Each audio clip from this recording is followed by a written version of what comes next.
अच्छा जी, तो custom cons की बात करते हैं। तो कस्टम कोन्स हम तब यूज करते हैं जब लार्ज एपिकल फोरामेन हो, लार्ज एपिकल एरिया हो, लार्ज एपिकल फोरामेना हो और वहां पे नॉर्मल कोन्स यूज ना की जा सकें, तो वहां पे हम कस्टम कोन्स यूज करते हैं। और कस्टम कोन्स होती क्या है?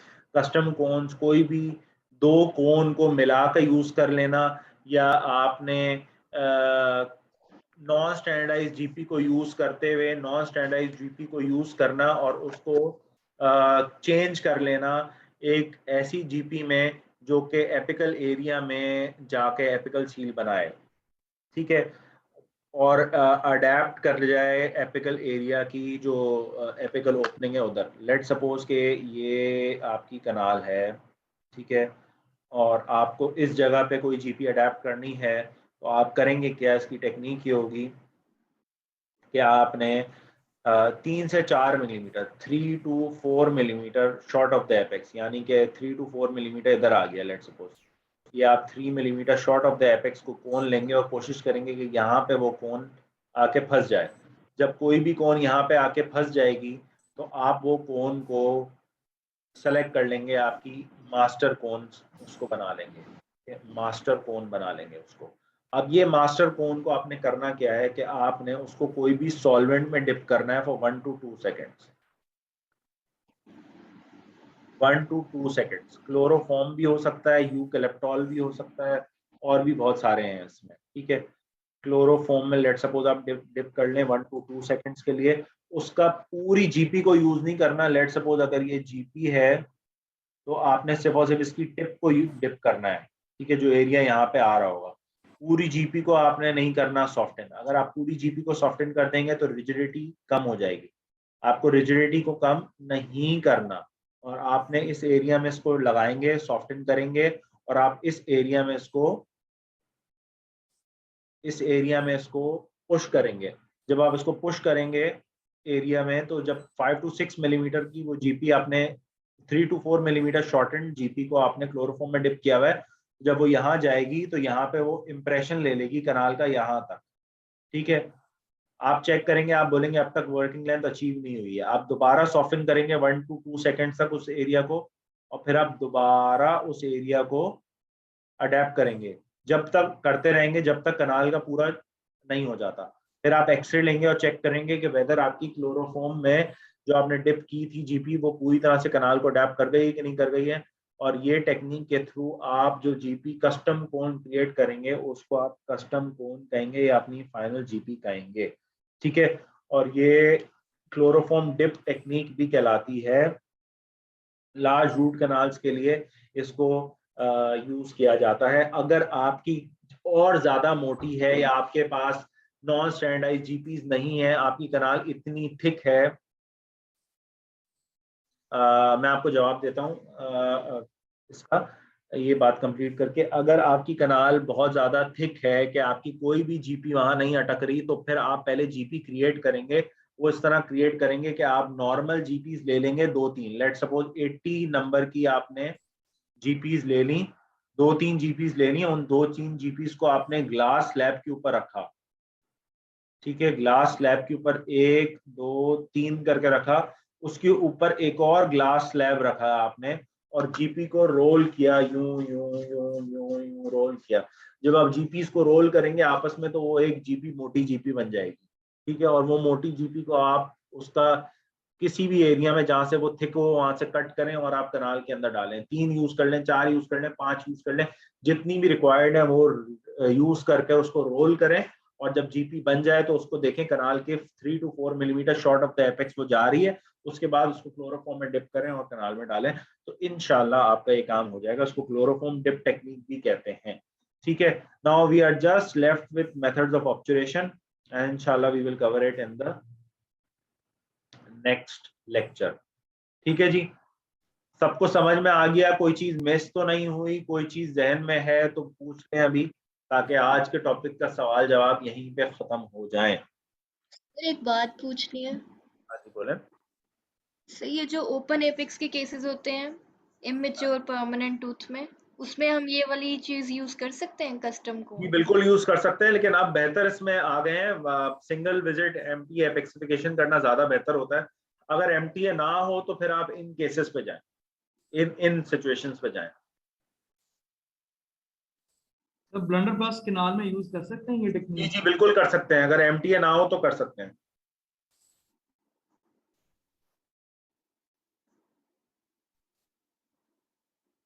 कोई और सवाल? सर इसमें सॉल्वेंट में डिप क्यों करते हैं उसको? सॉल्वेंट में डिप इसलिए करते हैं कि वो सॉफ्टन हो जाए जीपी।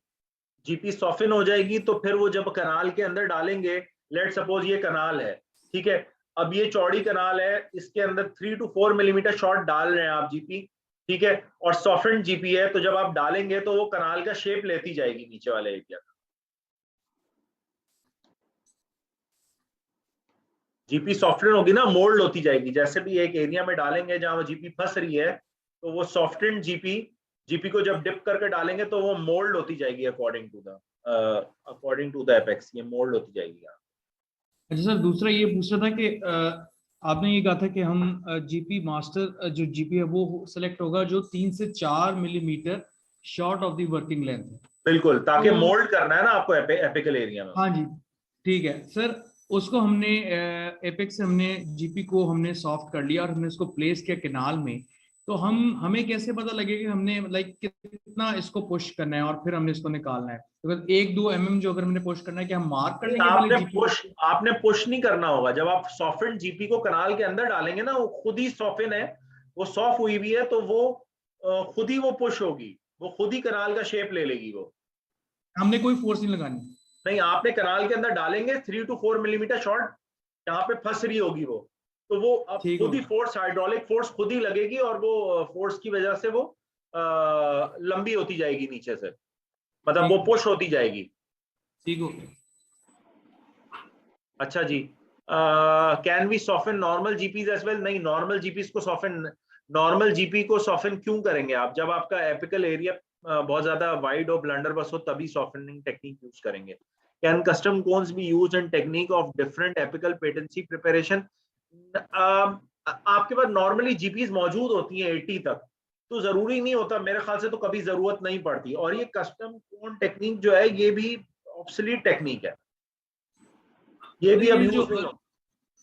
सर ये जो लाइक प्रोटेपर नेक्स्ट है और सिस्टम यूज करते हैं हम, तो उसके साथ उसके प्रोटेपर नेक्स्ट के ही जीपी भी आते हैं। जी बिल्कुल तो आते हैं। सर वो क्या उनके टेपर उसके साथ मैच कर जाते हैं? आप क्या वो भी नॉन स्टैंडर्ड जीपी कहेंगे? नहीं नहीं नहीं नहीं, देखें, नॉन स्टैंडर्ड और स्टैंडर्ड जीपी 2% टेपर वाले के लिए है। ये स्टैंडर्डाइज जीपीस जो ठीक। है ना, वो स्टैंडर्डाइज जीपीस, तो वो स्टैंडर्डाइज जीपीस 2% टेपर के लिए ही है, मतलब स्टैंडर्डाइज है वो। दुनिया में कहीं भी जाएंगे ना आप, तो आपको स्टैंडर्डाइज जीपीस 2% टेपर के 2% वही टेपर में मिलेंगे। इसके अलावा non standardise GP soft, medium, hard, medium, और आप स्मॉल, लार्ज, एक्स्ट्रा लार्ज, इस साइज में मिलते हैं। इसके अलावा जो रोटरी के जीपीज हैं, ठीक है, हाँ उनको जी। ना स्टैंडर्डाइज कहा जाता है ना नॉन स्टैंडर्डाइज कहा जाता है, वो अकॉर्डिंग टू द सिस्टम बने हुए होते हैं। ठीक। ठीक है, आप रोटरी की फाइल कोई भी यूज कर लें, उसके अंदर आपको ऑब्जर्वेशन जिस मेथड से करनी है, आप वो जीपी, अगर आप उसको सिंगल कोन टेक्निक आपको करनी है तो आप उसका जीपी यूज करेंगे जो सिस्टम के साथ आया है। अगर आपको लैटरल ठीक है। कंडेंसेशन करनी है तो आप कोई भी यूज कर सकते हैं जीपी जो एपेक्स पे जाकर फिट हो रहा है, पहले स्नग स्नग फिट हो रहा है, या आपको वो दे रहा है, आपको क्या, कौन सी कहते हैं उसको, टग पटक पाइप बैक। दे रहे हैं। यस। ठीक है, जी सर। कल का लेक्चर कोई मिस नहीं करिएगा, बहुत मुश्किल चैप्टर का लेक्चर है एपिकल पेरियोडोंटाइटिस का, और डॉक्टर जाजिम मेमन की बहुत कमांड है इस सब्जेक्ट पे, एपिकल पेरियोडोंटाइटिस पे। ठीक है, तो कल का लेक्चर कोई मिस ना करे, मेरे ख्याल सर से शायद रिकॉर्ड भी ऑब्जर्वेशन नहीं नेक्स्ट होगा। वीक में होगी? ऑब्जर्वेशन मैं कोशिश करूंगा बीच में खत्म कर दूं, ताकि मैं रीट्रीटमेंट करके भी जान छुड़ाऊं, फारिग करूं, क्योंकि मेरा भी पार्ट 2 है आगे, तो मेरी कोशिश ये होगी कि मैं जल्दी फारिग हो जाऊं। ठीक है, फिर बाकी कोई भी मसला नहीं है, आप लोगों को जो भी क्वेश्चंस पूछने हो पूछते रहे, कोई इशू नहीं है। किताब पढ़ें अच्छे से, ठीक है, और कवर टू कवर किताब पढ़ें, और मार्किंग करें, और हर दफ़ा सेकंड टाइम पढ़ने पे मार्किंग पढ़ें सुबह से, ताकि आपको किताब में समझ आए। ठीक है, अपनी डेवलप करें अपनी किताब को पढ़ने की जो सलाहियत है उसको जितना अच्छा डेवलप करेंगे, आज फायदा होगा, कल जब आर्टिकल्स पढ़ेंगे तो आर्टिकल समझ में आएंगे। अगर आपने किताब को सही तरीके से पढ़ा नहीं होगा तो आपको जेओई जर्नल ऑफ एंडोडोंटिक्स नहीं समझ में आएगा, आपको डेंटल अपडेट नहीं समझ में आएगा, तब फंस जाएंगे आप, क्योंकि उसमें सारी एडवांस बातें लिखी हुई होती हैं। अगर किताब पढ़ी भी होगी तो डायरेक्ट जेओई और जितने भी आर्टिकल्स हैं उनको पढ़ सकेंगे। ठीक है, सर पीओपी को वैसे सर कितना टाइम देना चाहिए अगर हम लाइक, और ये वैसे हमारा कोर्स कितनी देर पहले खत्म हो जाना चाहिए, लाइक अगर हमारा 2 अगस्त को पेपर है देखिए तो मेरे हिसाब से तो कोर्स खत्म हो गया है आप लोगों का। ठीक है, आप लोगों के सारे मेजर इंपॉर्टेंट टॉपिक्स खत्म हो गए हैं, जो टॉपिक्स रह गए हैं वो छोटे छोटे टॉपिक्स रह गए हैं। ठीक है, आज ही डॉक्टर जाजिब मेमन ने मेरे ख्याल से उसको जी बताया। आज ही तो सर बताया। अपनी तैयारी पे कह रहे हैं, अगर बंदा अपना खुद तैयारी कर रहा हो तो कितनी देर पहले पेपर से खत्म हो जाना चाहिए चीजें, और रिवीजन पे आपको आना चाहिए, लाइक 15 दिन पहले या 20 दिन पहले? देखिए मेरे हिसाब से तो 30 डेज पहले आपका तमाम कोर्स कंप्लीट, तमाम 3 टाइम्स रीड हो जानी चाहिए। ठीक है, लास्ट 30 डेज में आपने पास्ट पेपर करना है और लास्ट 30 डेज में आपने रिवीजन करना है, जो कि बहुत तगड़ा रिवीजन होगा। ठीक है, जिसमें पीओपी को आपने 10 डेज देने हैं, 5 दिन देंगे आप, 5-7 दिन समिट को देंगे, 5-7 दिन आप उसको देंगे आपका वेलबरी, सॉरी वेलबरी को देंगे, फिर रोजन स्टील को देंगे, कुछ टाइम पेरियो को देंगे, इस तरह करेंगे। पहले तो निकल गया है। तो 30 डेज पहले तक आपका सारा हो जाना चाहिए। और जिन लोगों ने ये कोर्स अटेंड किया है और सारे लेक्चर लिए हैं, मेरे ख्याल से उनको किताब पढ़ने में मुश्किल नहीं होगी। अगर उन्होंने लेक्चर, जो मेरे जो लेक्चर है, मुझे उनका तो इतना पता है कि वो रिकॉर्डेड है, आप दोबारा सुन भी सकते हैं उनको, 2% पे सुन सकते हैं, 2x पे सुन लें उनको, जल्दी सुन लें और निकाल दें उनको। और सारी इंपॉर्टेंट बातें की हुई हैं, एमसीक्यू की भी बहुत सारी बातें डिस्कस की हुई हैं। ठीक है, बाकी डॉक्टर जाजिब के लेक्चर्स जो रिकॉर्डेड हैं, जो ऑडियो रिकॉर्डेड हैं, वो सुन लें रिकॉर्डेड। जिन्होंने नहीं सुने वो कोशिश करें लास्ट 30 डेज में रिकॉर्डिंग्स नहीं सुने, वो लास्ट 30 डेज में रिकॉर्डिंग सुनने का कोई फायदा नहीं है। कोशिश करें कि आपकी अपनी रिकॉर्डिंग्स बन चुकी हों आखिरी महीने के लिए, जिसमें आपने हर टॉपिक को, रिजॉर्प्शन के बारे में आपको पता हो, रिजॉर्प्शन के बारे में आपने अपनी 30 मिनट्स की रिकॉर्डिंग बनाई भी हो, या आपने अपने कोई छोटे पन्ने नोट्स बनाए हुए हों, आपने फर्रे बनाए हुए हों आपने, ठीक है, जिनको आपने आखिरी में रिवाइज करना हो। ठीक है, या डॉक्टर जाजिब मेमन की किताब से किया तो उसमें आपकी एक्स्ट्रा बातें लिखी हुई हों लेक्चर की, उस तरह करेंगे तो फायदा है। एमसीक्यूज इजी नहीं आते, एमसीक्यूज डिफिकल्ट आते हैं। ठीक है, तो इस तरह तैयारी करेंगे तो इंशाल्लाह फर्स्ट अटेम्प्ट में निकाल सकते हैं। मैंने खुद फर्स्ट अटेम्प्ट में निकाला था इसी तरह तैयारी करके, और कोशिश करें कि पहली दफा में निकालें, जितना जल्दी से जल्दी हो सके निकालें। ठीक है, होपफुली मुझे अंदाजा है आर्ट एंड साइंस नहीं पढ़नी, art and science important topics पढ़ते हैं, मैंने भी इंपॉर्टेंट टॉपिक्स किए थे आर्ट एंड साइंस के। लाइट क्यूरिंग वाला चैप्टर इंपॉर्टेंट है, उसका ओक्लूजन इंपॉर्टेंट है शुरू में जो है चैप्टर में, अमेलगम में कुछ पार्ट इंपॉर्टेंट है उसका, इसी तरह कॉम्पोजिट्स में भी कुछ पार्ट इंपॉर्टेंट है, हर चैप्टर में से थोड़ा थोड़ा पार्ट करना। अच्छा जी, पीपीक्यू के लिए कैसे तैयारी करें? पीपीक्यू क्या है मुझे समझ नहीं आता। पास पेपर क्वेश्चन के लिए कैसे? पास पेपर क्वेश्चन, तो आपके पास पेपर क्वेश्चन किस तरह तैयारी करें, क्या मतलब? पास पेपर निकालें और चेक करें पास पेपर कहाँ से आए हुए हैं सवाल। आपको कोई हलवा सॉल्व तो नहीं देगा मेरे ख्याल से। मेरे पास सॉल्व पड़े हुए थे 2019 तक के, लेकिन अब पता नहीं मैंने किसी को दिए थे, फिर वापसी मेरे पास आए नहीं। मैंने अपने वक्त पे सारे पास पेपर क्वेश्चन सॉल्व किए। कुछ पता है कि आईएमएम में पासिंग जो परसेंटाइल्स होती है ये कितने परसेंट है? 65 है या 75% है?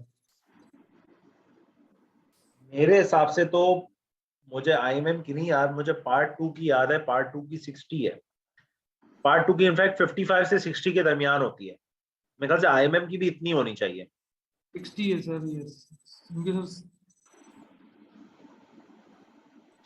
मेरे सुपरवाइजर कहते हैं पार्ट 2 में उन्होंने कोई ऐसा बच्चा नहीं देखा फेल होते हुए जिसके 55 से ज्यादा नंबर आए। पार्ट 1 की अलग है जी, पार्ट 1 की 75 है सर, वो तो पार्ट 1 की 75 है, पार्ट आईएमएम की 60 है मेरे ख्याल से। 60 है सर, मैंने भी 60 सुना। 60 मतलब 55 से भी अगर आपके ऊपर नंबर होते हैं तो मेरे ख्याल से आप पास हो जाते हैं, जहां तक मुझे पता नहीं है। मुझे पार्ट 2 में तो पास हो जाते हैं। IMM में मेरे ख्याल से 60 चाहिए होता है। ठीक है जी, साइनिंग ऑफ। इंशाल्लाह आप लोगों से दोबारा मुलाकात होगी। आई होप जो आज सब कुछ पढ़ाया गया है वो समझ में आ गया होगा। कोई बात नहीं समझ में आई, सवाल पूछें, जितने सवाल पूछेंगे आपका क्लियर और कॉन्सेप्ट्स होंगे। कोई चीज मुझे नहीं आती होगी तो मैं पढ़ के जवाब दे दूंगा, उसमें मेरी भी याद हो जाएगी। ठीक है, अगले इंशाल्लाह टॉपिक में हम कोशिश करेंगे कि 2019 से लेकर 2021 तक जर्नल ऑफ एंडोडोंटिक्स में जितने भी article calcium silicate based sealers के बारे में आए हैं, 2019 से लेकर 2021 तक जो भी जेओई में ऑब्जर्वेशन से रिलेटेड टॉपिक्स आए हैं वो ज्यादातर बायोसेरेमिक सीलर के बारे में ही आया है।